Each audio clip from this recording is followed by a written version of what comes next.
তারাপীঠ ও কলকাতার অগ্নিকাণ্ডের পর হোটেল ব্যবসায়ীদের নিয়ে বৈঠক পর্যটন মন্ত্রীর। তারাপীঠ ও কলকাতায় পরপর অগ্নিকাণ্ডের ঘটনায় একাধিক প্রাণহানির পর হোটেলগুলিতে অগ্নি নিরাপত্তা ব্যবস্থা আরো জোরদার করার উদ্যোগ। বৃহস্পতিবার শিলিগুড়ির সার্কিট হাউসে শহরের বিভিন্ন হোটেল ব্যবসায়ীদের সঙ্গে বৈঠক করলেন রাজ্যের পর্যটন মন্ত্রী শঙ্কর ঘোষ। প্রায় 1 থেকে 1.5 ঘন্টা ধরে চলা এই বৈঠকে হোটেলগুলিতে অগ্নি নির্বাপন ব্যবস্থা ঠিকঠাক রয়েছে কিনা, অগ্নি নির্বাপন যন্ত্র ও অন্যান্য নিরাপত্তা সরঞ্জাম কার্যকর অবস্থায় রয়েছে কিনা, জরুরি পরিস্থিতিতে অতিথিদের নিরাপদে বের করে আনার ব্যবস্থা, সাথে প্রয়োজনীয় নথিপত্র নিয়ে আলোচনা হয়। সম্প্রতি তারাপীঠ ও কলকাতায় হোটেলে অগ্নিকাণ্ডের ঘটনায় প্রাণহানির পরই হোটেলগুলির অগ্নি নিরাপত্তা ব্যবস্থা নিয়ে নতুন করে প্রশ্ন উঠেছে।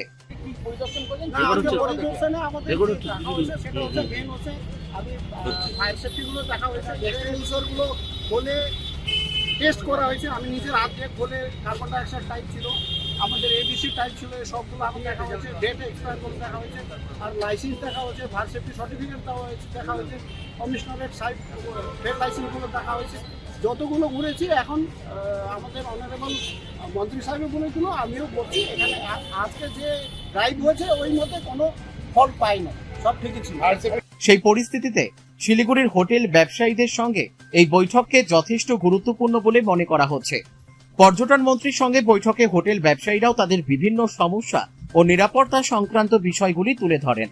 পর্যটন কেন্দ্রিক শহর হিসেবে শিলিগুড়িতে হোটেলগুলির নিরাপত্তা ব্যবস্থা যাতে কোনোভাবেই উপেক্ষিত না হয়, সেই বিষয়ে বিশেষ গুরুত্ব দেওয়া হয়েছে বলে জানা গিয়েছে।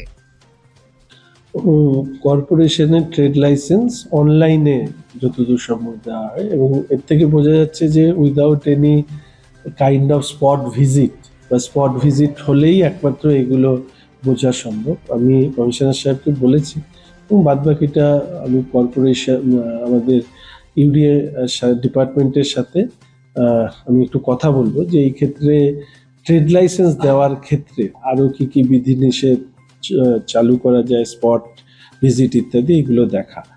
ট্রেড লাইসেন্স এবং পুলিশের পারমিশন এই সবগুলোই যে সঠিকভাবে ব্যবহৃত হয়নি সেটা তো এই ঘটনায় প্রমাণিত হচ্ছে, এবং সরকার এগুলোকে দূর করতে চায়। কোথাও অ্যানামলিজ আছে, 100 দিনের মধ্যে আমি এর আগে সময় বললাম পুরো জামাটাই ছিঁড়ে গেছে, মানে পুরো সিস্টেমটাই একেবারে ভেঙে পড়েছে।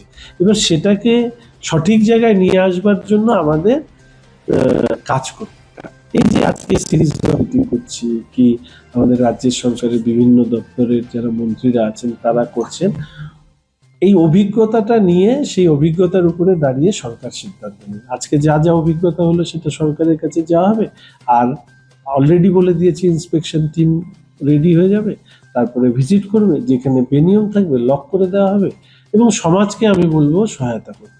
আমাদের রুটি রুজি চলে, আমাদের সংসার চলে বলে এই ধরনের অনিয়ম, একটা বিল্ডিং এর মধ্যে 20টা হোটেল, একটা রাস্তা দিয়ে ওঠা, একটা রাস্তায় নামা, আচ্ছা এইটা সংসার জীবিকা বলে কি আমি মান্যতা দিতে পারি? নিজেও আমরা মরছি, অন্যদেরকেও মারার ব্যবস্থা করছি। ফলে এই ক্ষেত্রে আবার বলছি, আমাদের সিস্টেমে কিছু লোক আছে মানে অনিয়মটাকে নিয়ম বানিয়েছে, হয় ক্ষমতার জন্য নয় অর্থের জন্য।